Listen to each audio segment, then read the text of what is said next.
Baik, kita sama-sama membaca basmalah untuk memulai majelis ini. Bismillahirrahmanirrahim. Allahumma sholli ala Sayyidina Muhammad wa ala ali Sayyidina Muhammad. Semoga Allah Ta'ala yang maha ilmu, yang maha mengetahui keinginan terdalam manusia, yang maha membimbing, berkenan mengajari kita kepada kita semua ilmu yang bermanfaat, ilmu yang mentransformasi hati kita, ilmu yang menjadi cahaya, ilmu yang menjadi bekal kita dalam menghadapi kehidupan, agar kita bisa setiap hari akhlaknya menjadi lebih baik. Sebagaimana Rasulullah SAW mengatakan, aku diutus untuk menyempurnakan akhlak. Gitu.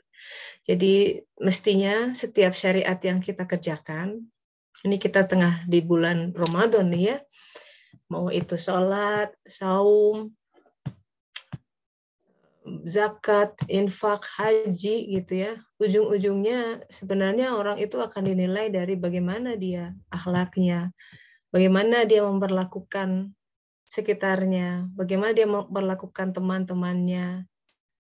Dunia ya yang Allah Ta'ala sematkan buat kita, lingkungan kita masing-masing, entah itu di kantor ya, di tempat kos mungkin, tetangga. Bagaimana kita bisa di tengah friksi itu, ya namanya juga kalau mau amalah mesti ada friksi. Itu keniscayaan, ya, itu bagian dari treatment ilahiyah untuk meningkatkan ya upgrade akal jiwa gitu. Diuji kesabaran, diuji ketabahan, diuji kebersyukuran, disitulah kira-kira. Karena itu hukumnya, hukum kehidupan. Nah, kita masih menelisik tentang kisah perjalanan Musa alaihissalam dan Bani Israel.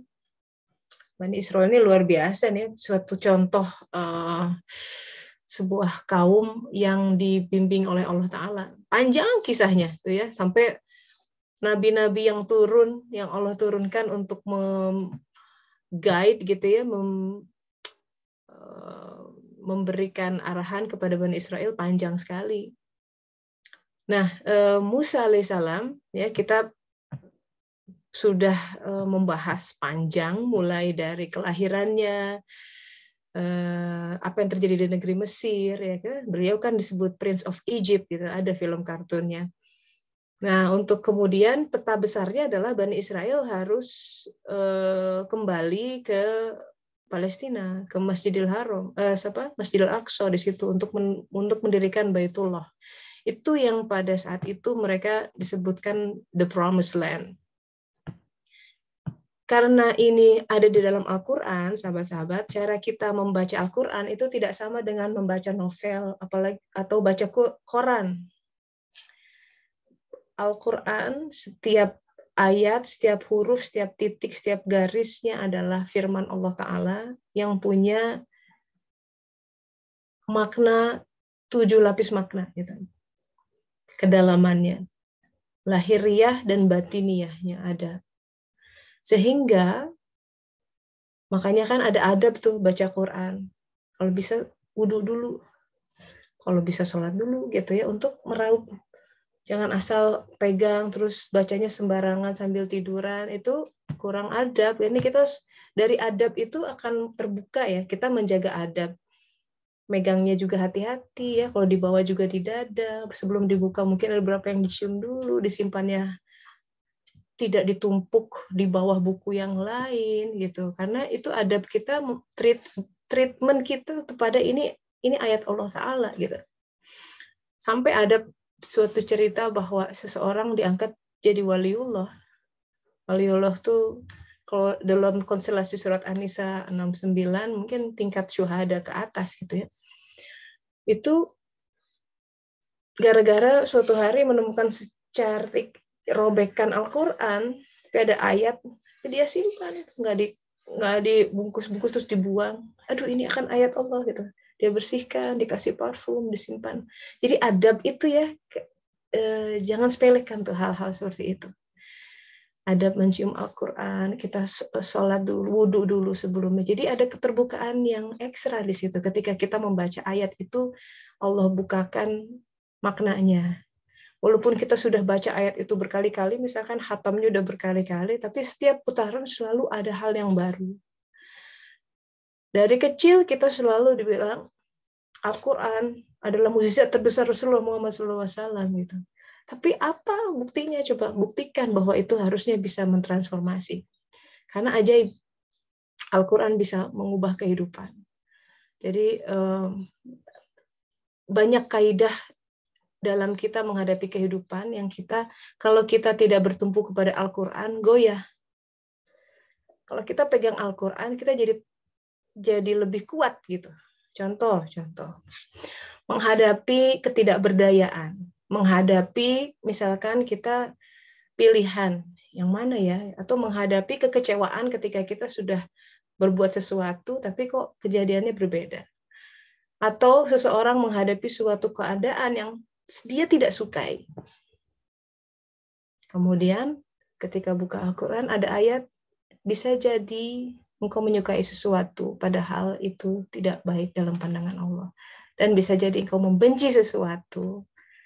Seperti halnya kita sedang membenci sesuatu kondisi, membenci sebuah perlakuan seseorang kepada kita, tapi itu baik. Coba. Di situ seharusnya kita jadi gitu, dingin. Aduh, iya ya, sebenarnya aku nggak suka ini. Tapi ketika Allah Ta'ala berfirman seperti itu kan kita menjadi lebih berkontemplasi ke dalam. Oke, mungkin sekarang aku tidak paham mengenai kebaikan yang ada di balik situasi yang tidak sukai ini. Kemudian tauhid membawa kita bahwa kalau Allah mengizinkan, gitu loh. Kalau Allah mengizinkan, mesti ada kebaikan. Nggak mungkin enggak. Nggak mungkin enggak. Nggak mungkin enggak. Mustahil. Karena al-haq. Kalau dia izinkan, pasti ada al-haqnya. Itu ada kebaikan. Ma khalaqta hadza batila, nggak ada satupun yang batil. Perkaranya memang secara fenomena menyakitkan. Nah, makanya kita mesti paham bagaimana cara Allah Ta'ala mendesain dunia ini. Di dunia ini, kita lagi saum nih. Dari mulai saum aja, coba bayangkan. Hadisnya kita udah tahu, masyhur. Bau mulut orang puasa lebih wangi daripada minyak kasturi. Minyak kasturi itu konon, saya belum pernah mencium. Wow, wangian yang paling wangi.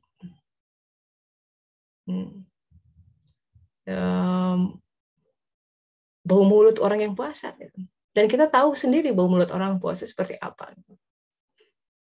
Kadang butuh bantuan obat kumur untuk menghilangkan bau yang kuat itu. Karena kan ini lagi diproses ya, semua dikosongkan. Jadi, nah di situ di mana? Itu saja sudah menggelitik. Apa maksudnya lebih wangi? Itu seharusnya membawa kita lebih ke melihat, oh iya di dunia ini, kenyataannya memang tidak wangi. Tapi itu dikatakan lebih wangi daripada orang yang kalau itu puasa. Di mana itu? Nah itu. Jadi suluk, makanya kita kajian suluk ya, membawa kita ke menelaah kehidupan ke dimensi lain. Karena kalau cuma dimensi yang terbatas fisikal, udahlah habis kita di sini.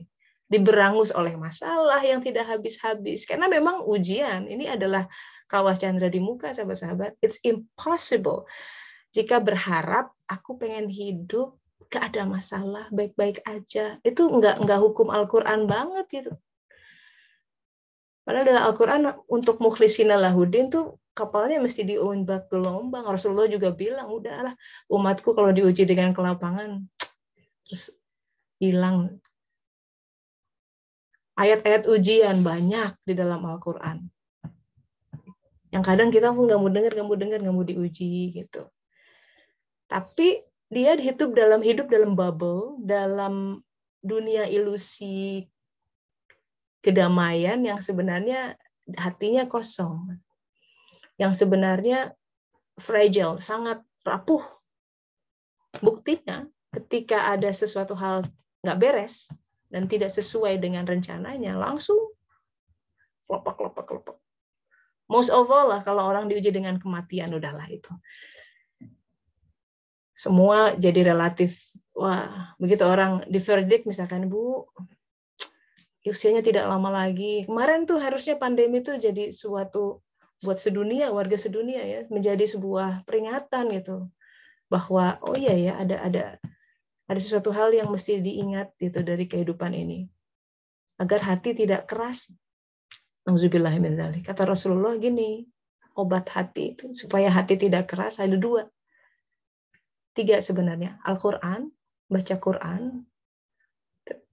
Tapi baca Qur'an yang seperti apa yang bisa melembutkan hati? Kita kan memang semangat nih Ramadan pokoknya khatam. Boleh. This is a good spirit. By all means silakan, but we have to take it to the next level. Karena cuma baca, nggak tahu artinya, terjemahannya aja tidak dibaca. Terus baca apa? Terus bagaimana dia bisa mentransformasi kalau kita tidak paham? Nah, kajian kita, komunitas online kita adalah sebuah ikhtiar. Jadi kita ngaji bareng-bareng, 1-2 ayat, tapi kita renungkan bersama-sama. Supaya ayat itu jadi impactful gitu, ada impact semoga ya. Kalau kita gali, kita tinjau dari berbagai sisi, apalagi dilengkapi dengan sharing sessions gitu, jadi sahabat-sahabat pasti juga punya ilmu lain gitu yang bisa saling melengkapi. Maksudnya ayat itu supaya jadi bunyi dan jadi menyerap kepada keseharian. Begitu terbentur pada masalah itu, ingat ayat itu. Oh iya, belum tentu baik. Aku nih nggak suka, tapi siapa tahu. Nah, itu berubah tuh. Jadi ada ayat-ayat semua ayat dalam Al-Qur'an mestinya mulai menjadi pakaian kita gitu. Al-Qur'an tidak hanya disimpan di rumah, tapi udah satu-satu gitu ya, kita collect ayat-ayat yang menjadi bagian dari diri kita. Begitu. Ya, so kita kembali ke kisah Musa alaihissalam dan kaumnya. Ini kan perjalanan panjang dari Mesir, yaitu negeri lama, ke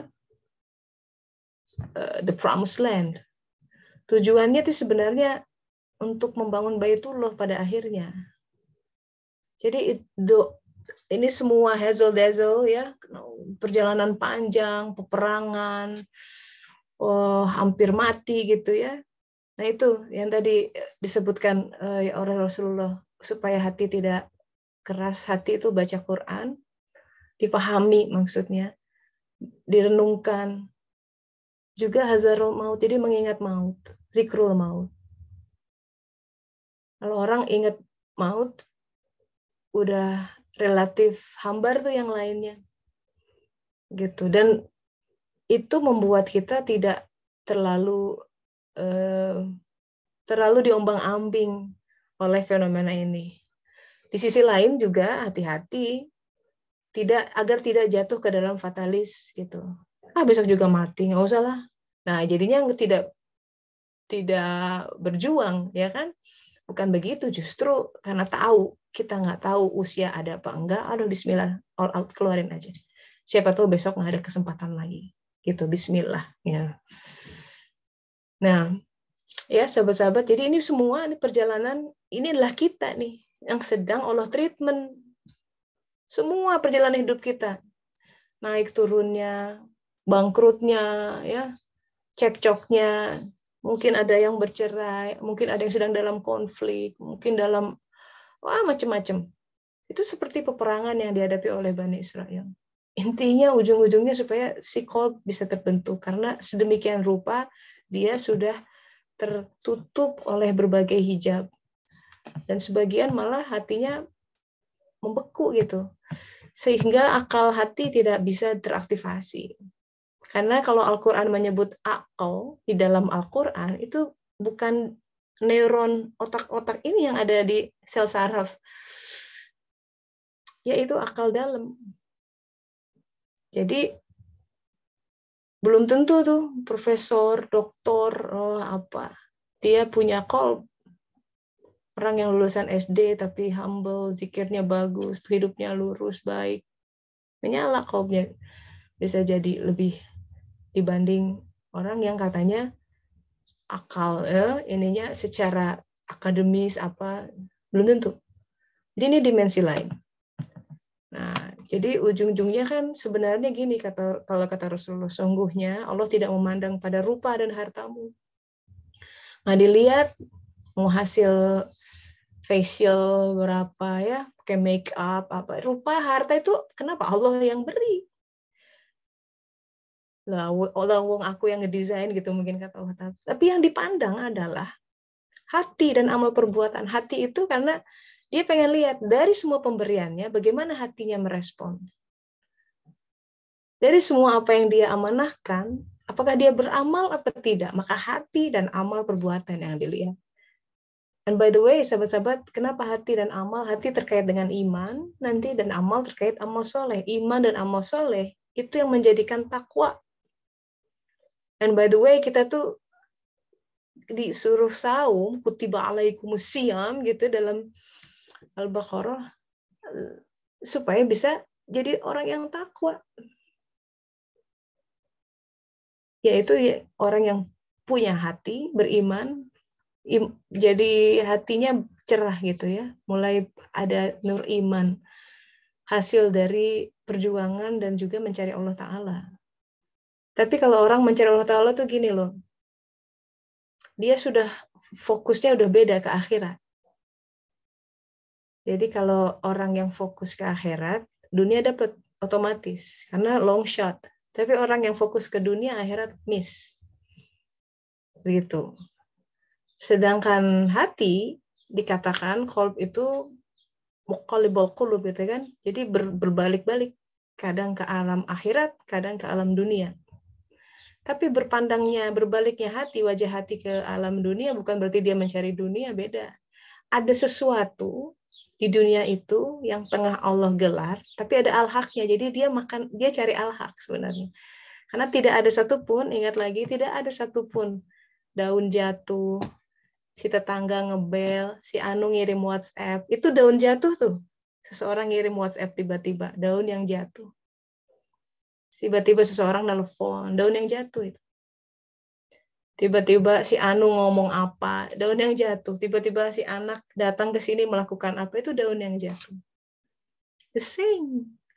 Allah yang kontrol, ada Allah di balik itu. Itu yang kadang kita lupa. Sering lupa. Seringnya ngelihat si itu kok ngomongnya begitu. Langsung hanyut dalam emosi. Dia naik pitam, kita naik pitam juga. Wah, jadinya bisa musuhan seumur hidup.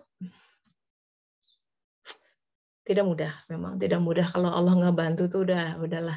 Kita dengan semua shortcomings ya, emosian, dendaman ya, gampang marah, ego ya, pengen ujub, pokoknya semua atribut-atribut kegelapan ya, nauzubillah, sebenarnya itu melekat demikian banyak. Udah mah ya ngebersihinnya lama ya. Jadi kita mengurangi saldo kegelapan 4-5 ya, poin hari ini dengan sholat apa zikir. Udah gitu tiap hari dimasukin ditambah jadi tekor gitu. Nah, makanya di bulan Ramadan ini, makanya kan ada hadis gini, kalau ada orang ngajak berantem gitu, katakan aku sedang saum gitu, aku puasa gitu. Jadi harus beda karakteristik orang yang puasa. Setidaknya lah dilatih di saat puasa. Kalau dulu tuh gampang nyolot, gampang ya bicara balik gitu, gampang sekali mengeluarkan sesuatu, melontarkan dari lisan kita. Puasa mah coba ditahan, bisa nggak? Gitu. Ini dilatih di sini. Dilatih sebulan penuh supaya kita mengicicipi takwa itu. Kalau udah takwa, begitu udah jadi takwa, waduh, itu hayatan thayyibah, itu janji Allah dalam Al-Qur'an ya. Barang siapa bertakwa, beriman, beramal soleh, maka baginya macam-macam rezeki yang tak terduga. Paling nikmat tuh rezeki tak terduga tuh. Kalau udah terduga mah ya Allah jadi kurang kelihatan. Dan pada Allah tuh senang memberikan surprise. Jadi nggak usah panik kalau misalkan tentang, aduh gimana ya, duitnya belum ada nih. Tenang aja, kan ada di tangan Allah.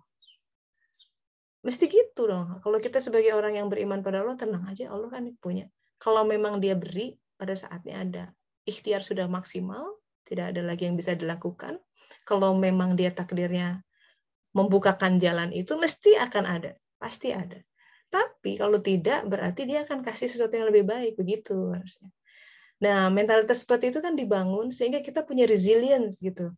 Ketahanan dalam menghadapi kehidupan. Nggak gampang cengeng, nggak gampang dikit-dikit nangis, dikit-dikit cemberut. Jadinya kasihan gitu menghadapi kehidupan tuh kayak kurang enjoy dan jadinya mumet sendiri gitu. Padahal kata Allah, loh, kok gini ya?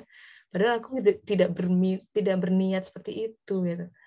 Jadi let's rethink gitu tentang cara kita menghadapi kehidupan. Kenapa kok kita gini-gini banget gitu? Jangan-jangan salah nih kita approach, kurang baca Quran, kurang paham. Akhirnya kita berenang tuh selalu melawan arus karena nggak ngerti arusnya yang mana gitu kan. Nah, kayak gitu-gitu jangan sampai seperti itu. And then we waste our time, our energy, and then we end up kepayahan sendiri. Padahal surga itu di bumi yang kita pijak masing-masing. Sakinah, ketenangan, kedamaian yang kita cari itu, the only way, Al-Quran lagi yang bicara, illa bidzikrillah, tatma'innul qulub. Hanya dengan zikrullah, hati damai.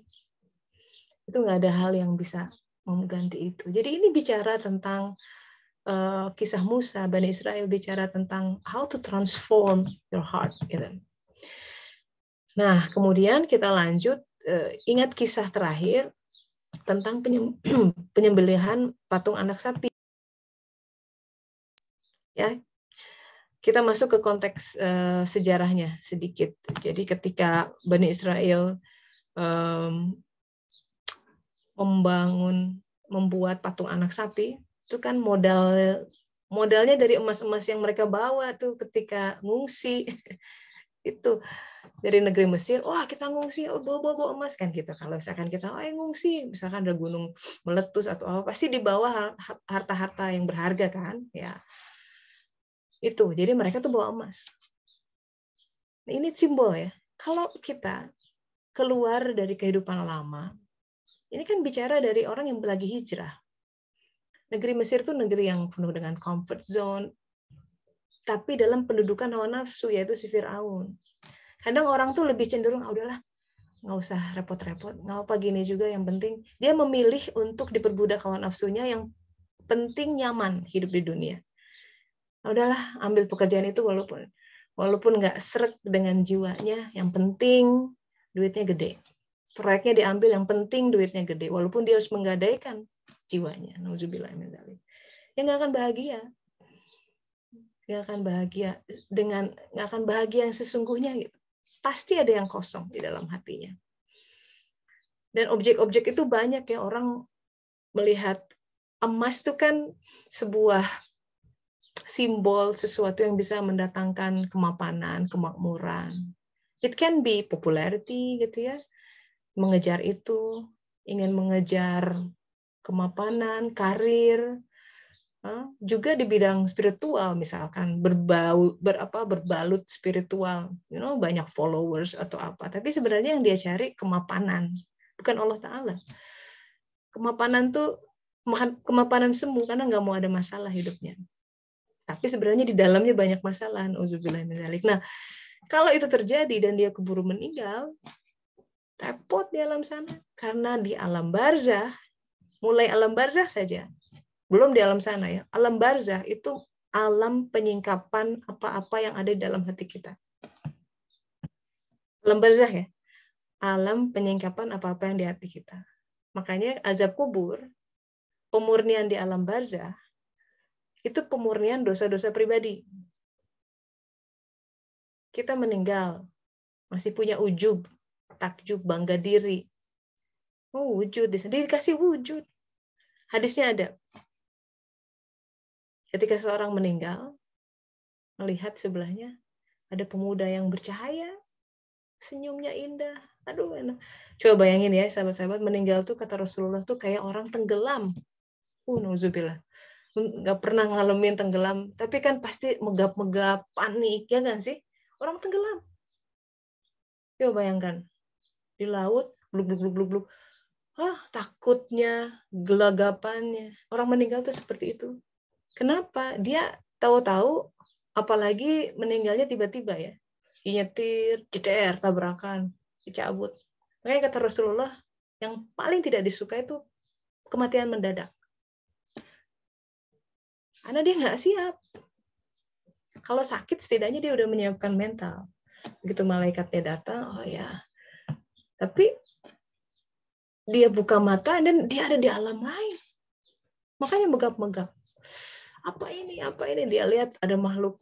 Wah, itu ganasnya, ada anjing yang ngejar-ngejar dia, mungkin mencabik-cabik. Itu kemarahannya dia ganas sama orang ya. Mulutnya tajam. Di sana mewujud. Banyak hadisnya, silahkan cari. Dan kalau kebaikan, itu pemuda yang bercahaya itu ketika ditanya, aku Al-Quran yang kau baca. Masya Allah. Jadi mungkin kebaikan-kebaikan akan mewujud di sana. Dan itu baru dosa di dalam hati itu. Semua manifestasi yang di dalamnya termanifestasikan. Baiknya termanifestasikan, buruknya termanifestasikan. Agar kita jangan menyepelekan hal, nggak apa-apa lah. Sedikit gitu ya. Apa namanya, khianat sedikit. Nggak ada yang tahu. Iya, nggak ada yang tahu. Tapi siapa yang, kalau bawa itu meninggal, makanya kata Rasulullah, bulan Ramadan ini bisa jadi cahaya. Jadi Allah menyediakan dua cahaya, Ramadan dan Al-Quran. Gimana cara Ramadan jadi cahaya? Banyak istighfar. Astagfirullah, astagfirullah. Tapi istighfar itu juga bertingkat. Kalau kita astagfirullah, astagfirullah, astagfirullah, sambil bayangan kemana-mana, pikiran kemana-mana, kurang transformatif. Istighfar yang bagus itu dia mengingat ketika istighfar, saya salah, kesalahan dia, kekurangan dia ibadahnya, itu dalam. Astagfirullah, kenapa saya tadi marah-marah sama anak? Astagfirullah, astagfirullah, astagfirullah, panjang gitu untuk satu kesalahan dalam banget, tergantung degree-nya lah. Astagfirullah, tadi kenapa aku udah azan tapi aku memilih tetap chatting. Astagfirullah, maaf ya Allah, terlambat 15 menit tadi. Astagfirullah, astagfirullah. Ya. Dan hal-hal seperti itu. Jadi hati-hati ya, alam barzah itu alam penyingkapan apa-apa yang ada di dalam hati saudara kita disingkap. Itu alam sebelum kiamat besar. Nanti ketika kiamat besar datang, semua mati, malaikat mati. Cuma ada Allah lagi, seperti di awal. Dan kemudian dibangkitkan. Di alam mahsyar, ini kan keterangan ini dari Al-Quran, dari agama, dari hadis Rasulullah Sallallahu Alaihi Wasallam. Tanpa keterangan ini kita nggak punya visi ke masa depan. Orang yang tidak beragama tidak punya ini. Gitu. Buat mereka mati itu ya udah mati aja. You cease to exist katanya gitu. And I don't like. Rasional saya mengatakan saya nggak puas dengan kalau kita mati aja begitu. Saya pernah diskusi tuh sama kolega.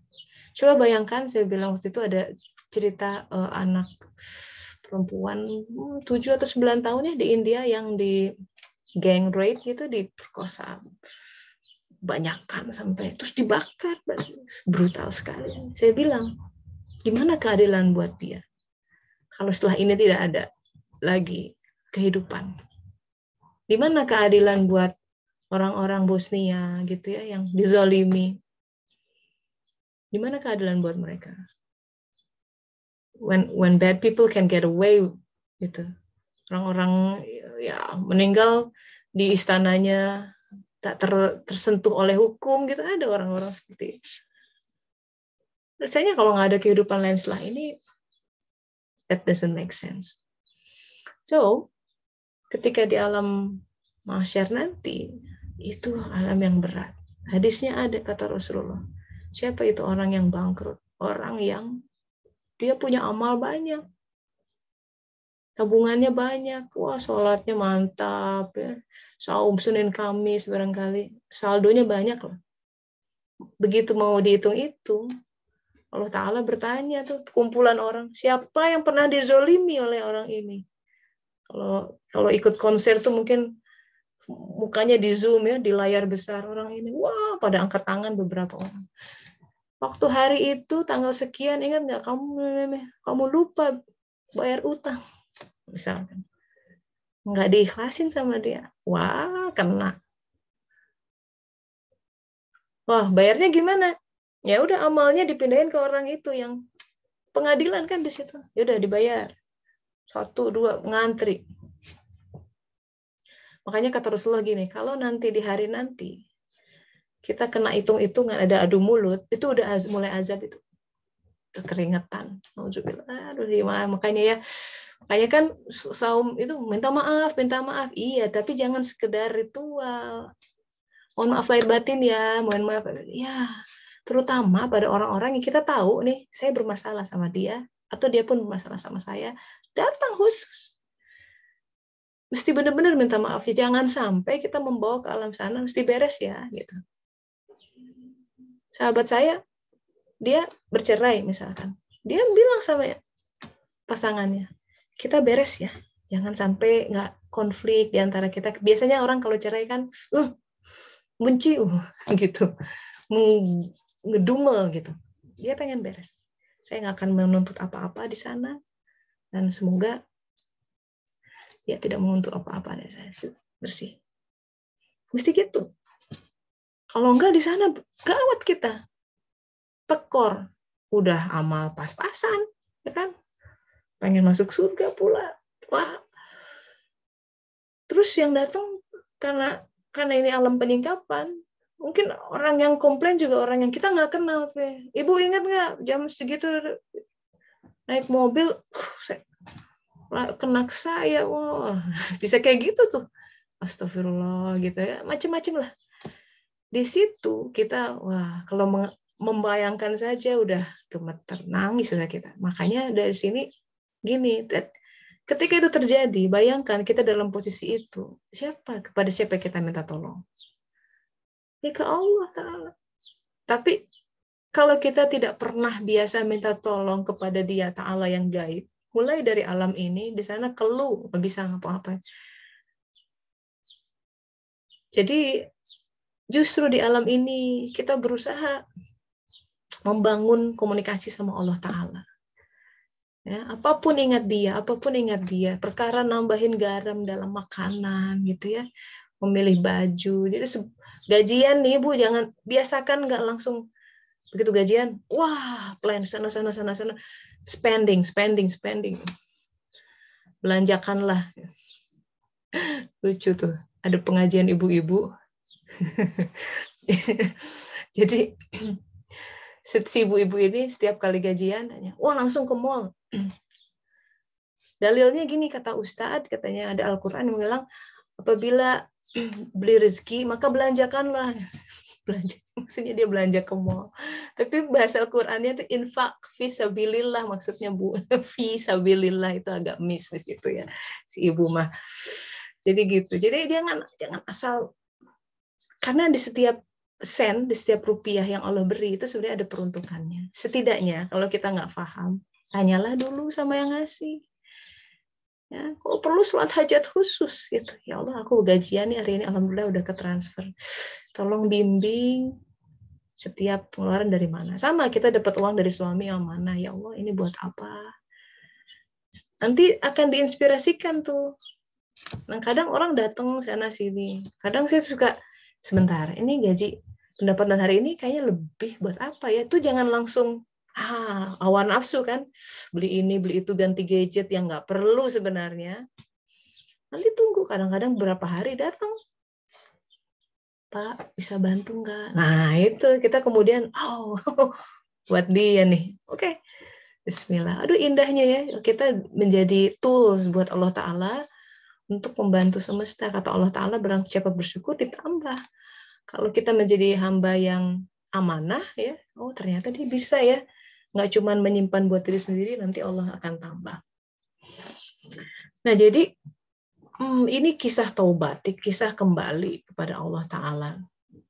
Nah, di surat Al-Baqarah ayat 54, ini dikatakan ketika Musa alaihissalam berkata kepada kaumnya, ya, auzubillahiminasyaitonirrajim, bismillahirrahmanirrahim, ya qaumi innakum dolamtum, katanya, sesungguhnya kamu telah mendolimi dirimu sendiri dengan menjadikan patung anak sapi sebagai sesembahan, gitu.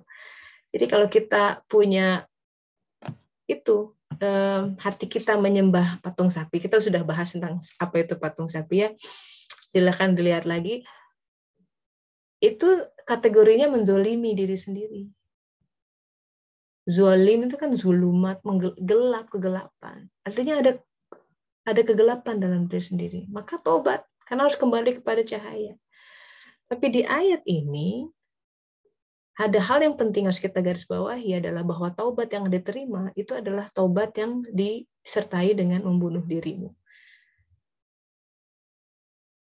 Jadi fatubu ila bari'ikum faqtulu anfusakum. Jadi yang dibunuh adalah anfus, ya.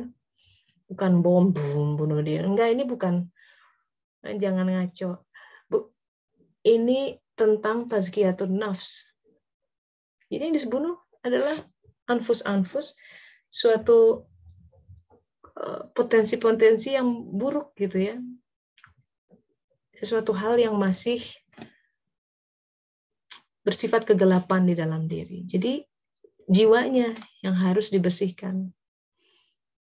Itu lebih baik bagimu dalam pandangan penciptamu, katanya khairul lakum inda bari'ikum,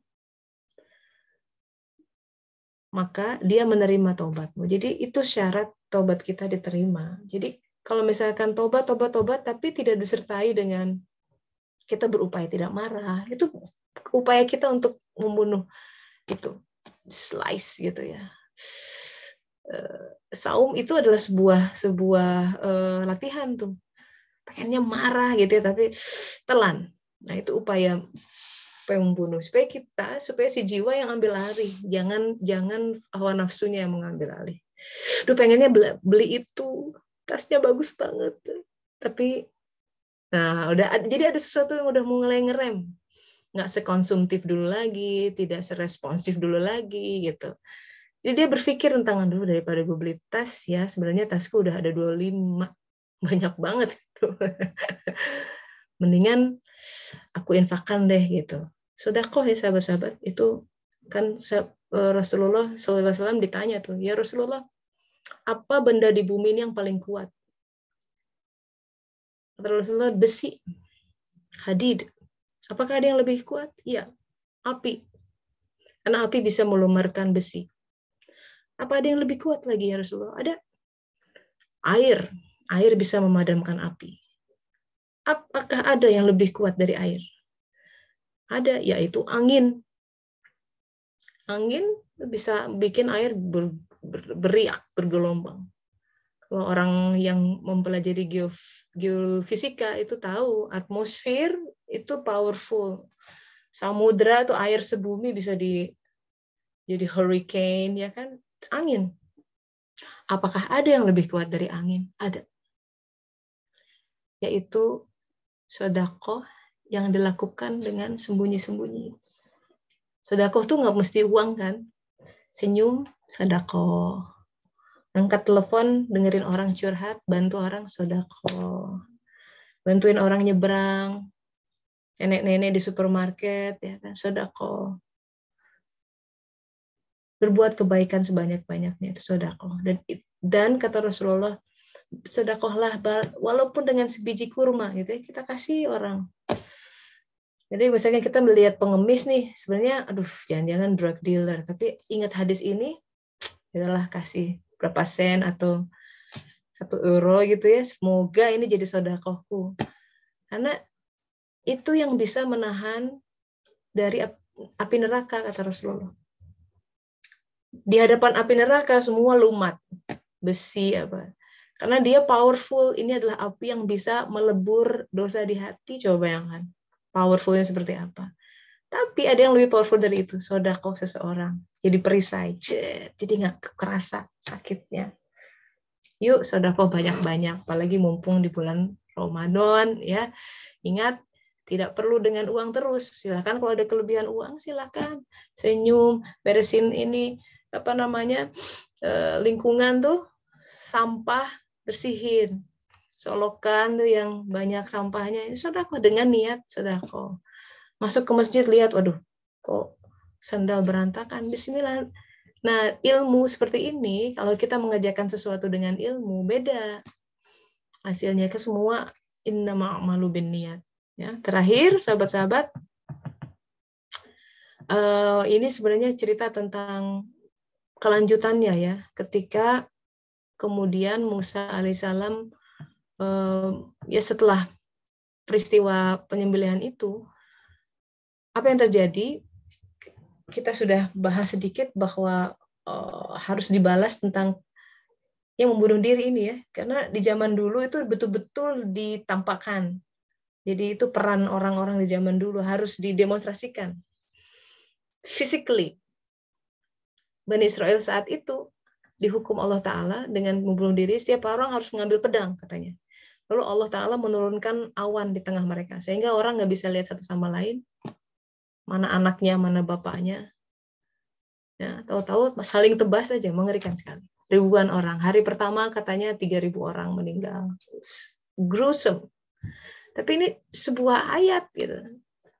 Apa yang terjadi di luar, terjadi dalam diri kita. Kemudian Musa alaihissalam sampai minta ampun bagi umatnya.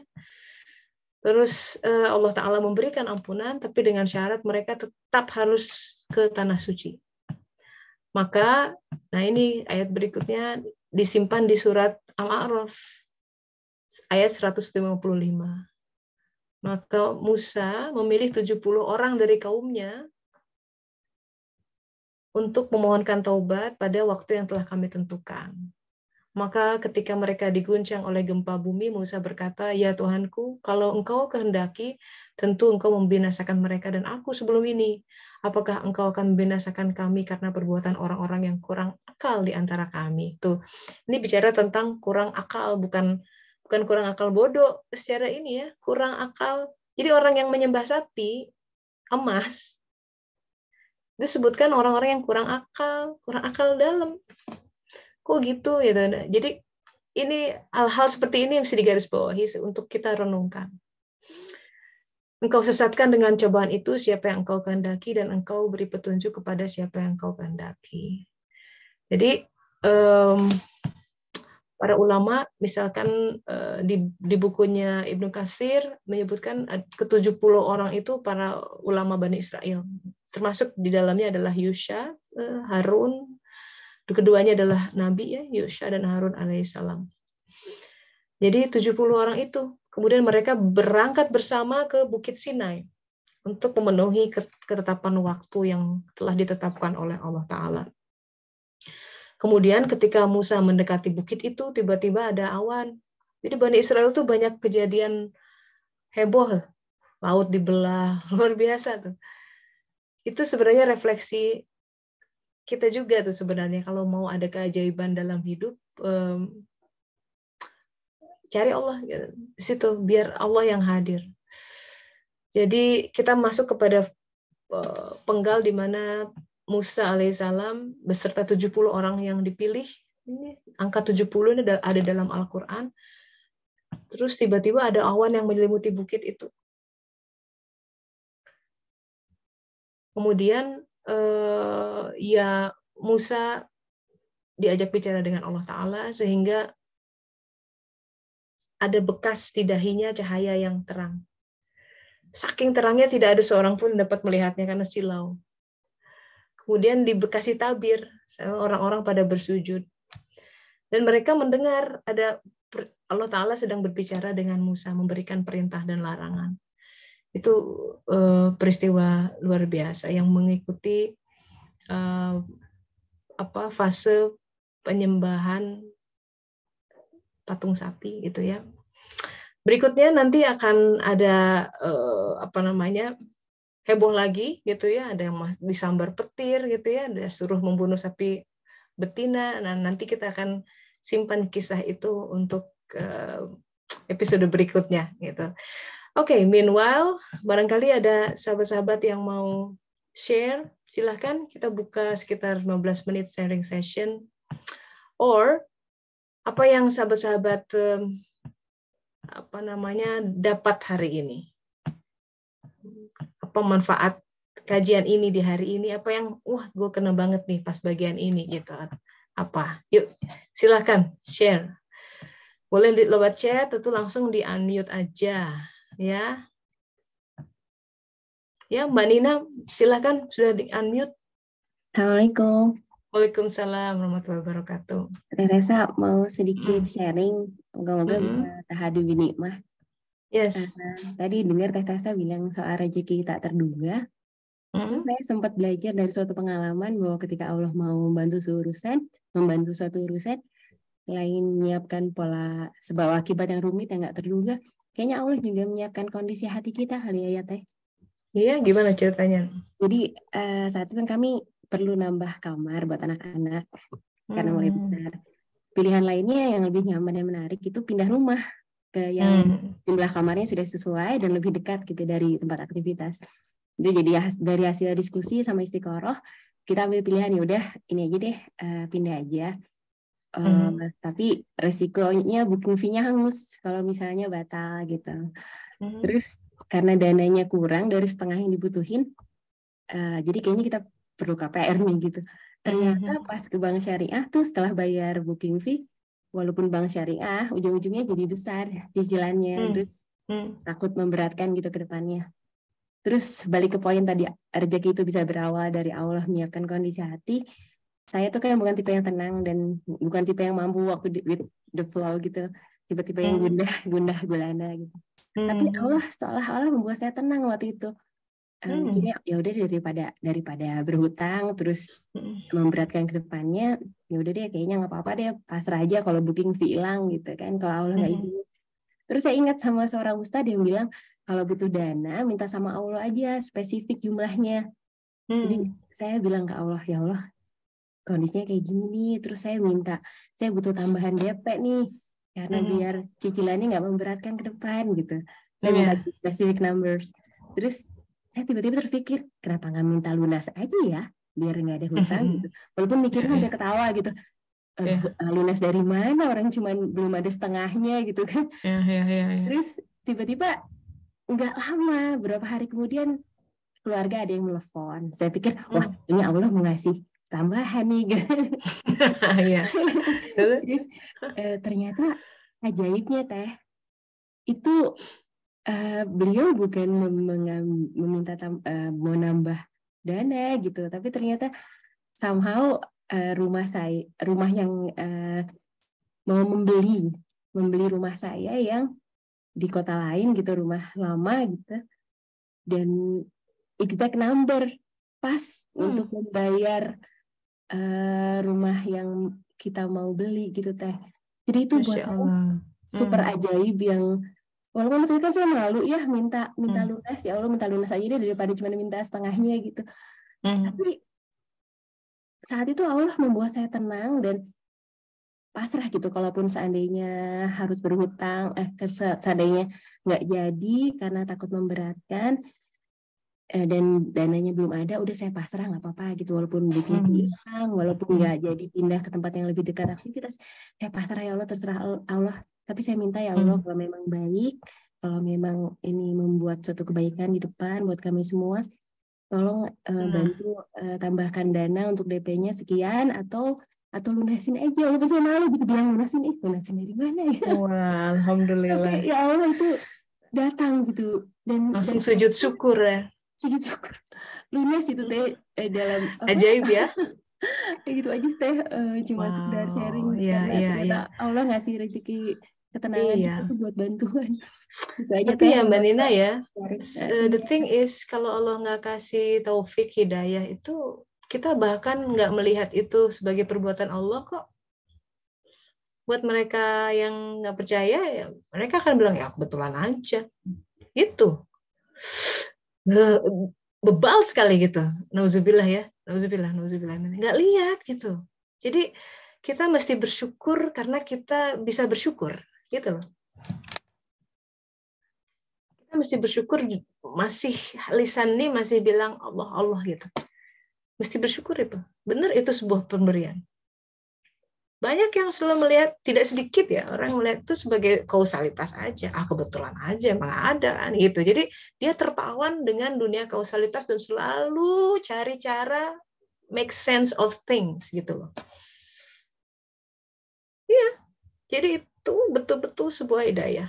Disyukuri. Disyukuri kita mau, alhamdulillah ada Allah. Jadi bahkan kemampuan kita untuk melihat ini dari Allah ya, itu diberi.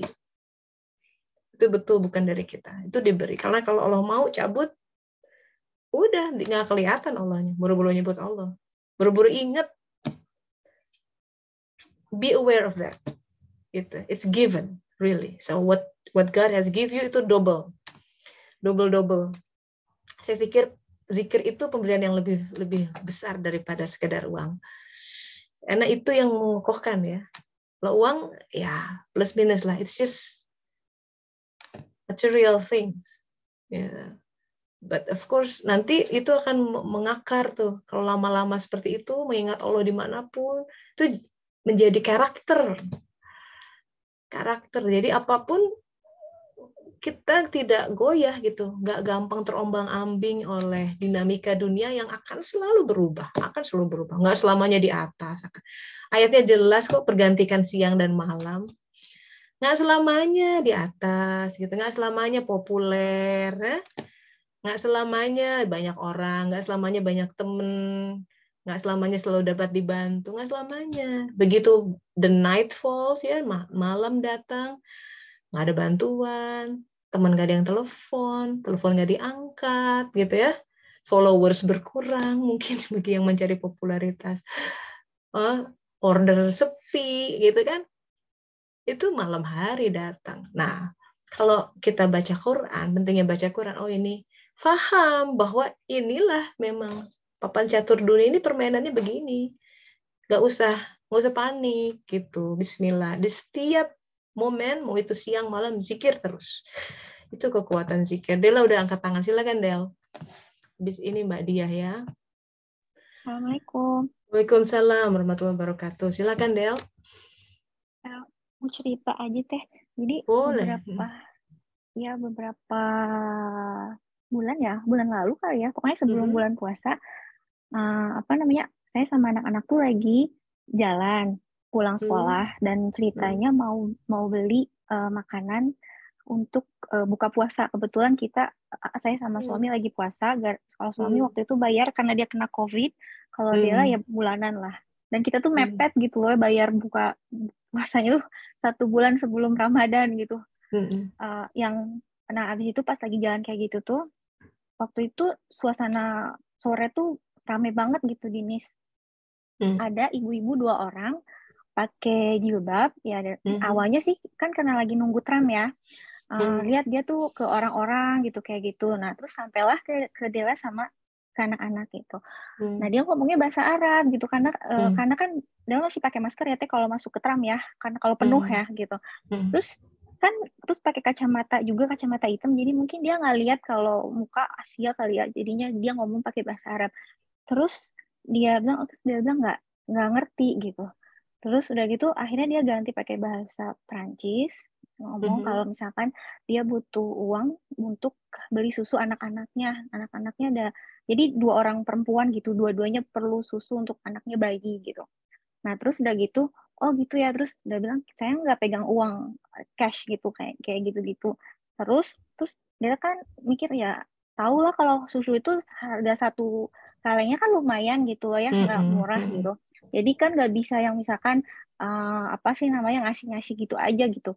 Terus udah gitu, tapi anak saya langsung bilang gini, Mama beliin susunya, katanya kasihan banget dia punya bebe dan nanti kalau bebe kan nggak makan yang lain-lain, cuman susu, katanya gitu. Terus dia bilang, iya tapi sebentar ya, mau telepon papa dulu, boleh nggak ngasihnya, soalnya walaupun soalnya kan sebenarnya kartu di rumah itu udah, maksudnya dia yang pegang gitu, yang belanja. Cuman kalau misalkan beli 2 kaleng susu itu kan harus nanya dulu ya, ntar ditanya ini kok kemana gitu. Lumayan kan duitnya. Iya, sedangkan uang jajan aku ya dari suami tuh udah habis waktu itu belanja pakai beli-beli lah gitu. Terus udah gitu terus anakku bilang, "Ya udah pakai uang jajan aku aja." Kebetulan dia dikasih kartu sama suami itu, tapi memang per bulannya nggak banyak anakku dikasih uang jajannya. Cuman bisa kita data gitu, dia kemana beli apa gitu.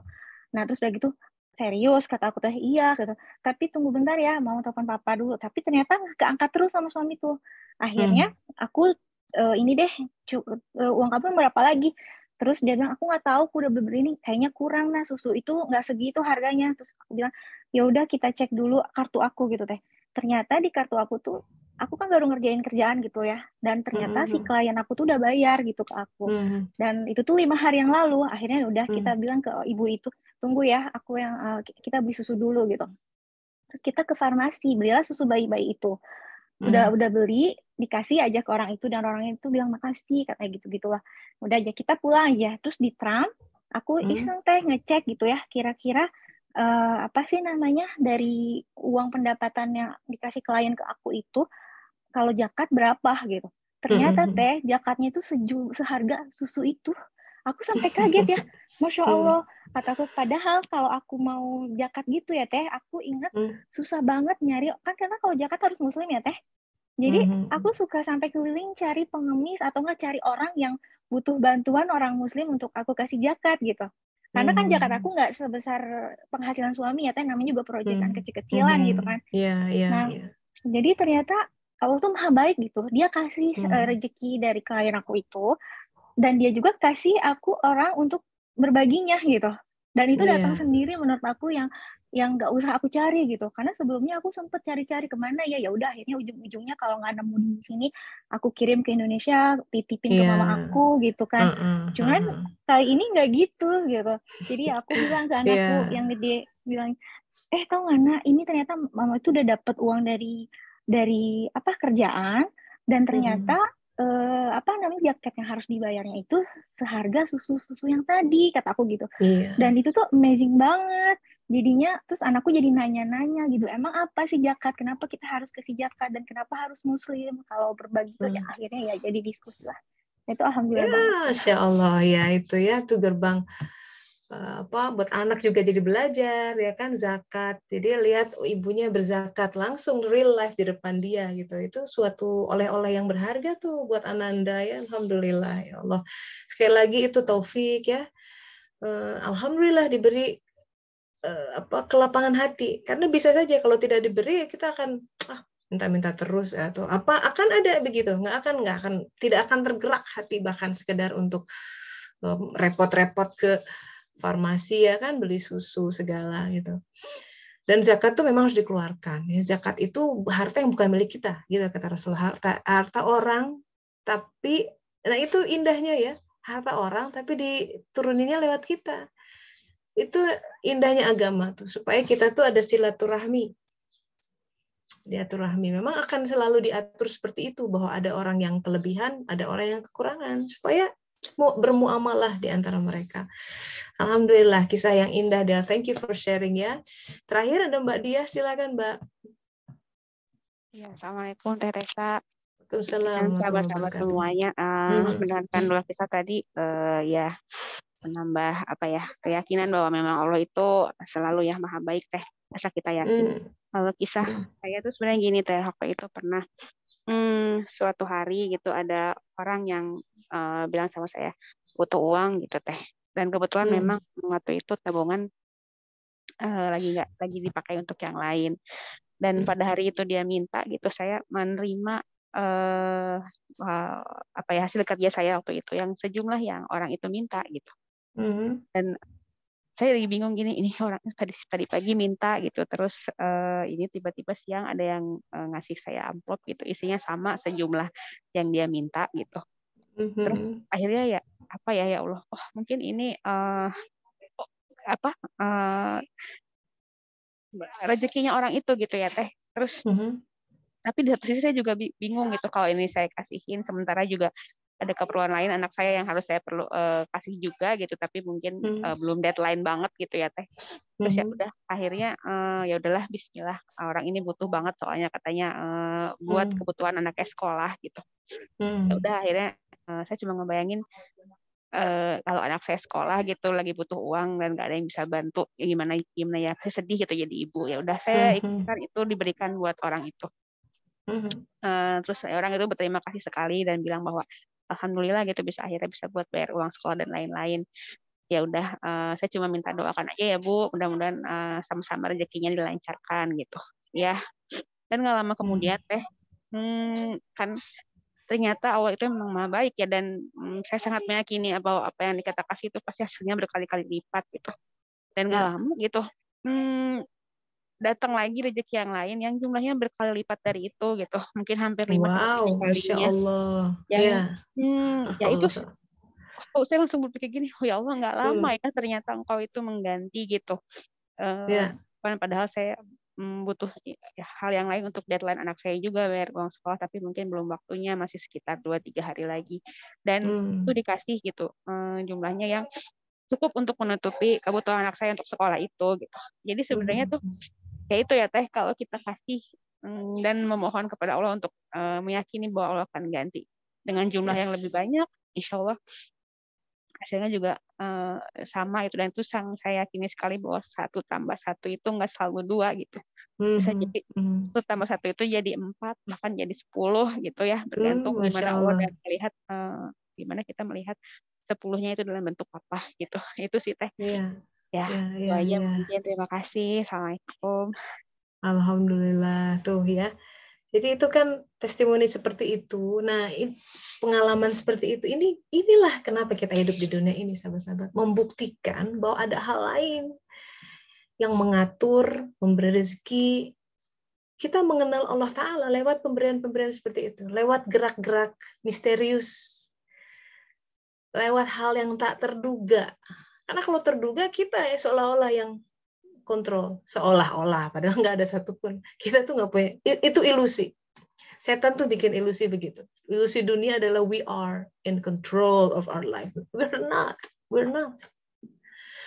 Kita bahkan nggak punya kontrol akan emosi kita sendiri, pikiran kita sendiri, semua Dia hadirkan. Dan kemudian kita diuji. Gimana kita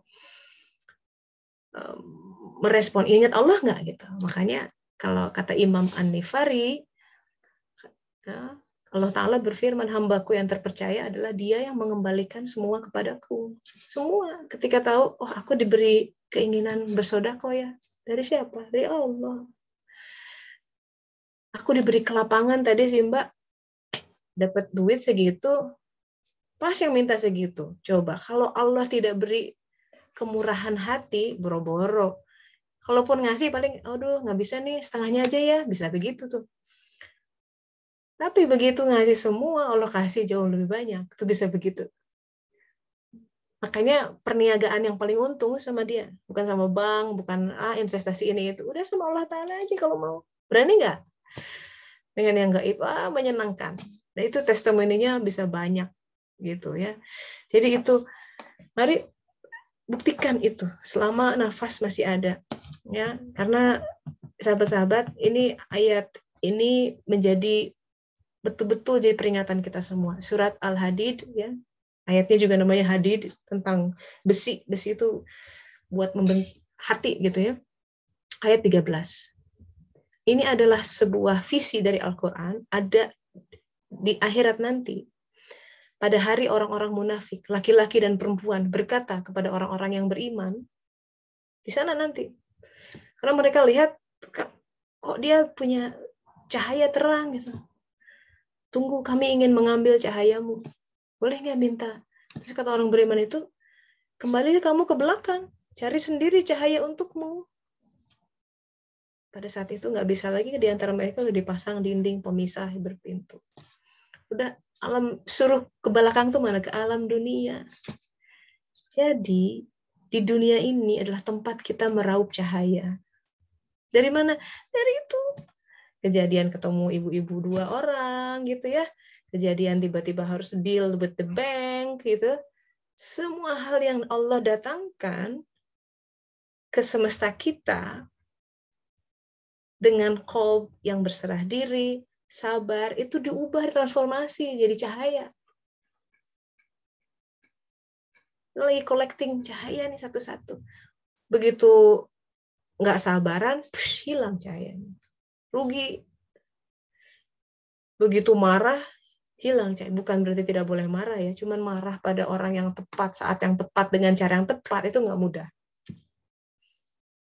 Kalau kita dizolimi, kebenaran diinjak-injak, mesti marah. Kalau nggak marah, nggak. Tapi gimana cara yang marah yang tepat? Nah, kayak gitu. Jadi, sahabat-sahabat, mari raup cahaya itu. Ya, jangan sampai menjadi orang-orang yang digambarkan di surat Al-Hadid ayat 13, orang-orang yang menyesal. Minta-minta nanti di sana, nuzubillah min dzalik. Minta aku cahaya, aku dalam kegelapan. Nggak punya. Itu. Jadi, ini permainannya ya. Kita punya duit. Itu nggak dibawa mati. Apa? Punya apa sekarang? Gimana kita mentransform benda-benda yang Allah berikan supaya kebawa nanti ke sana? Itu digunakan, justru amalkan gitu. Itu kembali lagi ke hadis di pembukaan tadi. Allah hanya melihat hati dan amal perbuatan. So, anjurannya adalah ayo kita mumpung masih ada nafas nih, berbaik kebajikan sebanyak-banyaknya. Itu semoga Allah memberkahi ya. Alhamdulillah sahabat-sahabat, semoga bermanfaat. Kita tutup dengan doa akhir majelis ya sama-sama. Subhanaka Allahumma wa bihamdika asyhadu an la ilaha illa anta astaghfiruka wa atubu ilaik. Alhamdulillahirabbil alamin. Selamat siap-siap untuk berbuka. Di Indonesia sudah sore ya. Yang di Eropa ya nikmati cuaca cerah hari ini insyaallah. Pamit dulu ya, sahabat-sahabat. Semoga bermanfaat hari ini. Assalamualaikum warahmatullahi wabarakatuh. Assalamualaikum. Terima kasih. Warahmatullahi wabarakatuh. Waalaikumsalam.